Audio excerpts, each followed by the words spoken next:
अस्सलाम वालेकुम। आज का जो हमारा टॉपिक है वो है ग्राफिकल मेथड से हमने मॉडल को सॉल्व करना है। तो इससे पीछे जितने भी लेक्चर्स हमने किए हैं उसमें हमने मॉडल्स किस तरीके से बनाते हैं उस पर ज़्यादा फोकस किया था, क्योंकि मॉडल्स बनाना ही मुश्किल चीज़ है, बाकी आगे मेथड सेम ही होता है हर क्वेश्चन में। तो स्टार्ट करते हैं। जैक ये है क्वेश्चन नंबर 15 है, 2.15 एक्सरसाइज का। तो स्टार्ट करते हैं। Jack is an aspiring freshman at Yulan university. He realizes that all work and no play make Jack a dull boy. Jack wants to apportion his available time of about 10 hours, यानी total time उसके पास है 10 hours a day between work and play के दरमियान।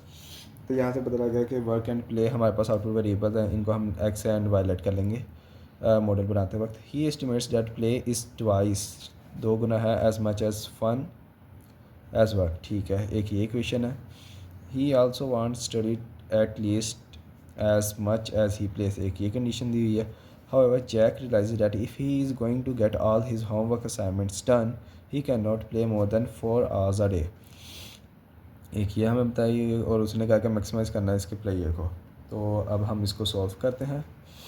Objective function जो होगा हमारा है maximize his player from both work and play. तो सबसे पहले तो हम सॉल्यूशन स्टार्ट करते हैं इसका। सॉल्यूशन में सबसे पहले तो हम मॉडल बनाते हैं। मॉडल में हमने क्या करना है कि लेट करना है, हमने एक्स को हम वर्क लेट कर लेते हैं और वाई को हम प्ले लेट कर लेते हैं। ठीक है। उसके बाद हमें क्या कहा हुआ था उसके बाद उसने हमें कहा था realize that all the work. ठीक है। Jack wants to question is available time of about 10 hours a day between work and play, यानी कि उसके बाद टोटल टाइम कितना है 10 hours वर्क एंड प्ले के दरमियान। तो हमने वर्क को एक्स लिया और उसको प्ले को वाई लिया, तो हमारे पास क्या कंडीशन बन रही है, एक्स प्लस वाई, यानी कि दोनों को लेस देन इक्वल टू होना चाहिए 10 hours था ना, क्योंकि टोटल उसके पास टाइम है 10, यानी कि 10 से ज़्यादा तो नहीं ना हो सकता, इसलिए हमने लेस देन इक्वल टू 10 लिख दिया। उसके बाद नेक्स्ट हम देख लेते हैं। उसने कहा था he estimates that play is twice as much fun as work. उसने कहा प्ले जो है ना वो ट्वाइस है वर्क का, एज मच एज फन, यानी कि एक्स इसको, यानी कि वो कहना चाह रहा है कि प्ले जो है ना वो है हमारे पास वाई, तो वो ट्वाइस होगा किसका, वर्क का, यानी कि एक्स प्लस 2y। तो उसने हमें कहा था कि ऑब्जेक्टिव फंक्शन क्या होगा आपका, हमारा प्लेयर, उसको मैक्सिमाइज़ करना। तो ये हमारा फ़न ही है, तो ये हमारा एज ऑब्जेक्टिव फंक्शन डील होगा। तो इसको हमने जी लेट कर लिया और ये इसको हम ऑब्जेक्टिव फंक्शन कह देते हैं, यानी कि एक्स प्लस 2y, इसको हमने मैक्सिमाइज़ करना है। बाकी हम कंडीशंस रीड कर लेते हैं। क्या, he also wants to study at least as much as he plays, वो कम से कम इतने स्टडी करना चाहता है जितना वो खेल सके। तो यानी कि हमने प्लेस को वाई रखा हुआ था, तो as much as he play, तो x greater than equal to y आ जाएगा हमारे पास। एट लीस्ट है ना, एट लीस्ट ही प्ले, यानी कि जितना वो खेल सके उतना ही वर्क कर सके। तो however Jack realized that if he is going to get all his homework assignment done he cannot play more than 4 hours a day, यानी कि y less than equal to 4 आ जाएगा। तो ये हो गया y less than equal to 4, हमारे पास equation आ गई। देन उसके बाद हमारा क्वेश्चन कंप्लीट हो गया। उसके बाद कौन से कॉन्स्टेंट होते हैं हमारे पास, x और y both greater than equal to 0, ये कॉन्स्टेंट तो लाजमी है। ठीक है, ये हमारा बन गया मॉडल, ये रहा मॉडल। अब हम इसकी कैलकुलेशंस देखते हैं। तो स्टेप 1 जो होता है ना हमारे पास, वो ये होता है कि जब हमारा मॉडल बन गया तो हमने करना है convert all inequalities into equations. Equations में हमने कन्वर्ट करना है, तो हम सिंपल कर लेते हैं। ऑब्जेक्टिव फंक्शन जो है हमारा वो ये है, z is equal to x plus 2y, इसको हमने मैक्सिमाइज़ करना होता है मैक्सिमाइज़ करना है, इसको मैक्स करना है। और इन इक्वलिटीज़ को हम इक्वेशंस में चेंज कर लेते हैं। x plus y is equal to 10, इसको L1 का नाम दे दिया। x is equal to y, तो यहाँ से हम x minus y equal to 0 L2 का नाम दे दिया इसको। y is equal to 4 L3 का नाम दे दिया। x और y ये दोनों ग्रेटर दैन इक्वल टू 0 होने चाहिए। ठीक हो गया, ये हमारी इक्वेशंस बन गई हैं। अब हमारे पास स्टेप 2 क्या है, स्टेप 2 है हमारे पास ड्रॉ ऑल दी लाइंस हमने ये ग्राफ पे सारी लाइंस बनानी है। और स्टेप 3 हमारा क्या होगा, स्टेप 3 होगा उसके अंदर हमने फीसिबल रीजन फाइंड करना है, या शेड करेंगे हम।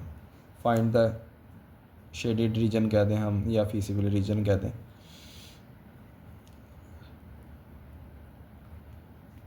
रीजन हाईलाइट करना उसको, ठीक है। अब स्टेप 2 स्टेप 3 करते हैं हम। तो स्टार्ट करते हैं, ग्राफ बनाते हैं। सबसे पहले तो ये रहा हमारे लिए ग्राफ के पॉइंट्स, ठीक है। ये ग्राफ का रीजन हमने बना दिया है, लेकिन उससे पहले हम देख लेते हैं कि L1 को हम सॉल्व कर लेते हैं, इसके पॉइंट निकाल लेते हैं। L1 इक्वेशन को सॉल्व कर लेते हैं। L1 इक्वेशन क्या है हमारी, x plus y is equal to 10। इससे आपको क्लियर भी हो जाएगा कि आपने पॉइंट्स, पहले मैं डायरेक्टली सोच रहा था पुट कर दूं, फिर मैं कह रहा हूँ कि एक बार सॉल्व करके ही पूरा दिखा देते हैं आपको। तो x plus y is equal to 10, हम क्या करेंगे इसके पॉइंट निकालने के लिए, हम सबसे पहले ना इंटरसेप्ट फॉर्म यूज़ कर लेंगे। यूजिंग इंटरसेप्ट फॉर्म,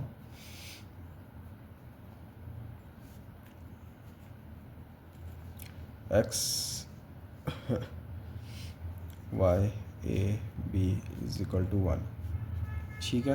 ये होती है इंटरसेप्ट फॉर्म। तो हम इसको इस फॉर्म में कन्वर्ट कर देंगे, like x plus y is equal to 10 था ना, तो हम 10 से डिवाइड कर देंगे, तो यहाँ पे 1 रह गया, यहाँ पे भी 10 आ गया, यहाँ पे भी 10 आ जाएगा। अभी क्या है कि अगर मैं x को 0 रखता हूँ तो y की वैल्यू आ जाएगी 10, और अगर मैं y को 0 रखता हूँ तो x की वैल्यू आ जाएगी 10। ओके, ये मेरे 2 पॉइंट्स आ गए, क्योंकि एक लाइन के लिए हमें 2 पॉइंट्स चाहिए होते हैं। तो ये हमारा L1 के पॉइंट आ गए, तो इसको हम एलोकेट कर लेते हैं। देख लेते हैं, पहले सारे पॉइंट्स कैलकुलेट कर लेते हैं। तो L2 लाइन को अगर हम देखें तो वो थी हमारे पास x minus y is equal to 0।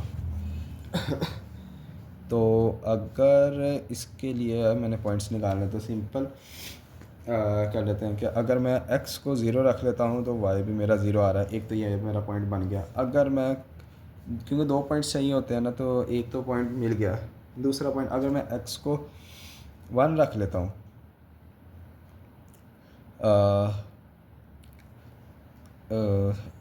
x को अगर मैंने 1 रख लिया तो यहाँ से कैलकुलेशन कर लेते हैं, तो ये हो जाएगा 1 minus y is equal to 0। तो ये y हमारे पास 1 आ जाएगा, ठीक है। दूसरा पॉइंट हमारे पास आ गया 1 1 और एक 0 0, L2 इक्वेशंस बन जाएंगी, लाइन ड्रा हो जाएगी। और L3 जो थी वो तो ऑलरेडी हमें गिवन है, y इज़ इक्वल टू 4। तो y इज़ इक्वल टू 4 क्या, ये हमारी हॉरिजेंटल लाइन है, और बाकी इसके अलावा कांस्टेंट था हमारा x greater than 0, y greater than 0। Okay, तो हम ये देख लेते हैं 1 2 3 4 5 6 7 8 9 और ये यहाँ पर 10। इसी तरीके से 1 2 3 4 5 6 7 8 9 और यहाँ पे 10। पहला पॉइंट है 0 1 0 10, तो ये होगा 0 10 और यहाँ पे आएगा 10 0। तो लाइन ड्रॉ कर लेते हैं हम, यहाँ पे ये बनेगी।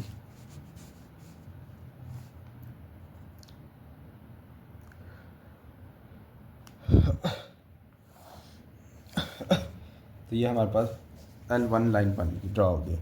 उसके बाद हमारे पास 0 0, एक यहाँ पे होगा 0 0, और दूसरा पॉइंट था 1 1, तो ये रहा 1 1। तो ये ड्रॉ करते हैं लाइन, तो हमारे पास ये L2 आ गया। L3 था हमारे पास y इक्वल टू 4, तो ये रहा हमारा y इक्वल टू 4। तो यहाँ से हमारा y इक्वल टू 4 आ गया। तो ये L3 थी हमारी। उसके अलावा था x ग्रेटर दैन 0 और y ग्रेटर दैन 0। ओके, तो अब हमने क्या करना है कि स्टेप 2 तो हमारा हो गया कि लाइंस हमने ड्रॉ कर लेनी है। जब लाइंस ड्रॉ हो गई हैं, अब स्टेप 3 पे आते हैं। स्टेप 3 था हमारा कि रीजन को शेड करना है। रीजन को शेड किस तरीके से करना है, तो वो मैं अब आपको इम्पोर्टेंट पॉइंट्स लिख देता हूँ। ax plus b y less than equal to c. ठीक है, हमने देखना कि ये लेस देन है और प्लस है तो लोअर रीजन शेड होगा। इसी तरीके से a x plus b y greater than equal to सी।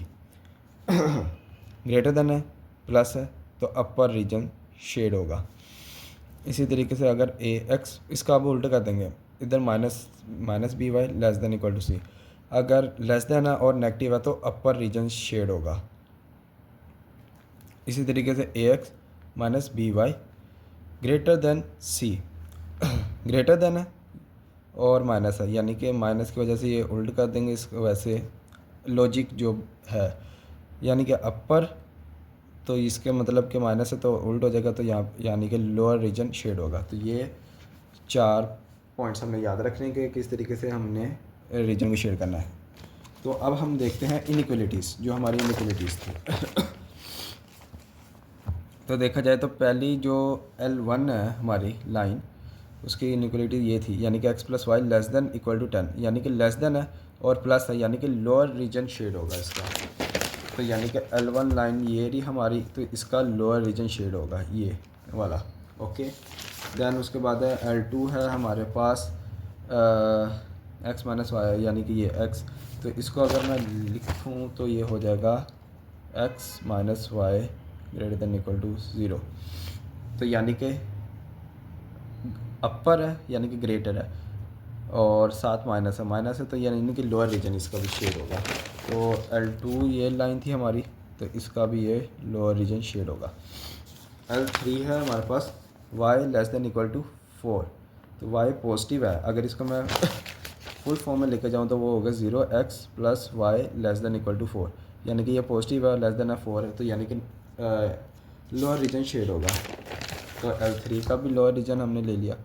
इसके अलावा था x ग्रेटर दैन 0, तो x ग्रेटर दैन 0 ये होता है और y ग्रेटर दैन 0, यानी कि ये। तो हमारा जो रीजन आ रहा है ना, वो ये आ रहा है कॉमन रीजन।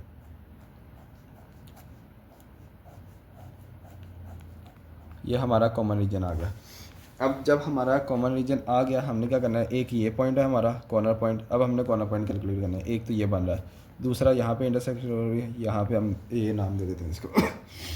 यहाँ पे इंटरसेक्शन हो रही है, यहाँ पे बी, और ये हमारा सी पॉइंट आ जाएगा, यानी कि 4 कॉर्नर पॉइंट्स हैं। कॉर्नर पॉइंट्स कौन कौन से हैं? कॉर्नर पॉइंट्स आर ओ है 0 0, ए है ये पता नहीं है, बी है इसको भी कैलकुलेट करना है, और हमारे पास सी है जो कि बन रहा है हमारा 10,0। ठीक है, अब हमने ए कैलकुलेट करना है। तो ए किस तरीके से कैलकुलेट करना है, अब ए पॉइंट देखते हैं हम।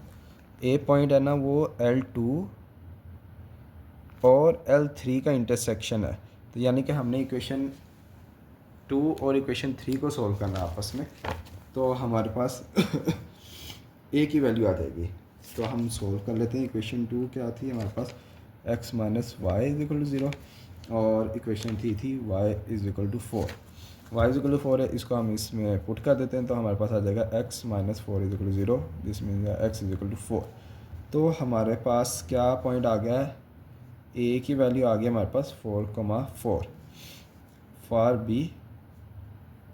बी के लिए देखते हैं। बी के लिए हमारे पास कौन सी लाइन इंटरसेक्ट हो रही है, एक तो हो रही है L1 और दूसरी L3। तो हमने L1 और L3 इक्वेशन को सॉल्व कर लेते हैं आपस में। L1 इक्वेशन है x plus y is equal to 10, और हमारे पास L3 है वो है हमारे पास y इज इक्वल टू 4। तो अब हम इसको y इज इक्वल टू 4 है, इसको हम ऊपर x plus y is equal to 10 में हम पुट कर देते हैं। x plus 4 is equal to 10 which is equal to x is equal to 10 minus 4, तो x इज इक्वल टू आ गया 6। सो b हमारा बन गया 6,4। कॉर्नर पॉइंट्स क्या है हमारे पास, ये आ गए 0 0, a पॉइंट है हमारे पास 4 4, b आ गया हमारे पास 6,4, एंड c हमारे पास था 10,0। अब हमने क्या करना है कि ये हमारे पास चारों कॉर्नर पॉइंट्स की वैल्यूज़ आ गई। अब हमने इसको ऑब्जेक्टिव फंक्शन के अंदर पुट करना है। ऑब्जेक्टिव फंक्शन था हमारा z which is equal to x plus 2y। तो ये हमारा था ऑब्जेक्टिव फंक्शन। अब हमने ये सारी वैल्यूज़ वन बाय वन इसमें पुट करनी है और देखना है कि मैक्सिमाइज़ करना था ना, जिसमें मैक्सिमम हमारा किस पॉइंट पे हमारा मैक्सिमम आंसर आ रहा है। तो z की वैल्यू होगी 0 प्लस 2 इंटू 0 0। यहाँ पे z की वैल्यू होगी 4 plus 2 into 4 which is equal to 8 plus 12 आ गया। यहाँ पे z की वैल्यू 6 प्लस 2 इंटू 4 14 आ गया। यहाँ पे z की वैल्यू होगी 10 plus 2 into 0 which is equal to 10। So हमारा पॉइंट बी ऐसा है जिस पे हमारी मैक्सिमम वैल्यू आ रही है और क्या है 14। तो हमारा यही आंसर होगा। तो इसका मतलब क्या होगा कि कंक्लूजन में हम लिखेंगे टू कंक्लूड था हमारा जैक जो है ना उसके जो प्लेयर है वो मैक्सिमाइज होगी from both work and play अगर वो स्पेंड करता है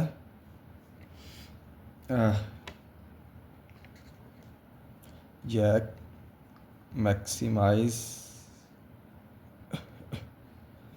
इट्स प्लेयर बाय वर्किंग। हमने वर्क लिया था एक्स, तो हाँ, तो इसमें क्या है बाय वर्किंग 6 और एंड प्ले कितना होगा हमारे पास 4 आवर्स। तो वो अपने प्लेयर को मैक्सिमाइज़ कर लेगा। कितना कर लेगा 14 यूनिट्स।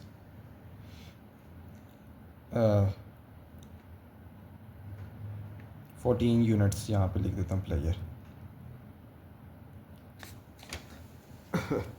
तो ये था हमारा ग्राफिकल मेथड। तो सारे मतलब कि मेथड सेम ही रहता है, सिर्फ और सिर्फ मॉडल्स का ही फ़र्क आता है, क्योंकि क्वेश्चन की स्टेटमेंट बाज़ औक़ात आपको समझ नहीं लगती कि क्या कौन सी कंडीशन बन रही है कौन सी नहीं बन रही, या गलत मतलब के लिख देते हैं। तो ये था हमारा ग्राफिकल मेथड।